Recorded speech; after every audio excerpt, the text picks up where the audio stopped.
বিসমিল্লাহির রহমানির রহিম। আপনি কি জানেন একটি সূরা আছে যা কোরআনের 1/3 সমান?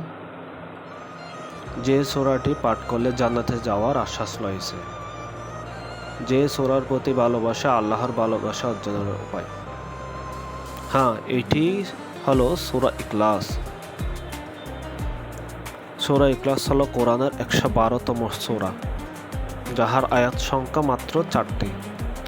এটি মক্কায় অবতীর্ণ হয়।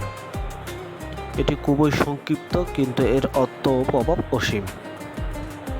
সূরা ইখলাস অর্থ একনিষ্ঠতা। সূরা ইখলাসের ফজিলত ও গুরুত্ব। 1 নম্বর, 1/3 কোরআনের সমান।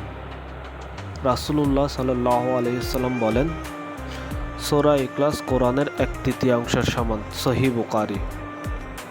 2 নম্বর, জান্নাতে প্রবেশের সুসংবাদ। এক সাহাবী প্রতিদিন নামাজে সূরা ইখলাস পড়তেন। রাসূলুল্লাহ সাল্লাল্লাহু আলাইহি ওয়াসাল্লাম বলেন, তার প্রতি আল্লাহর ভালোবাসা আছে, সে জান্নাতে যাবে। সহিহ বুখারী। 3 নম্বর, রুহানিয়ত ও কলবের পরিশুদ্ধতা। এই সূরা পাঠ করলে হৃদয়ে আল্লাহর একত্ব গভীরভাবে বসে যায়। এটি অন্তর থেকে শিরক দূর করে। সূরা ইখলাস পাঠের আমল ও উপকারিতা। সকালে ও সন্ধ্যায় 3 বার। সব ধরনের ক্ষতি থেকে হেফাজত। ঘুমের আগে 3 বার। রুহানিয়ত ও নিরাপত্তা।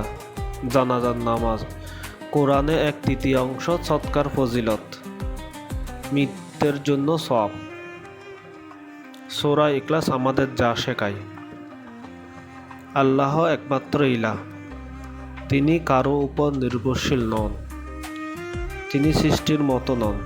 তিনি জন্মগ্রহণ করেননি এবং কাউকে জন্মও দেননি।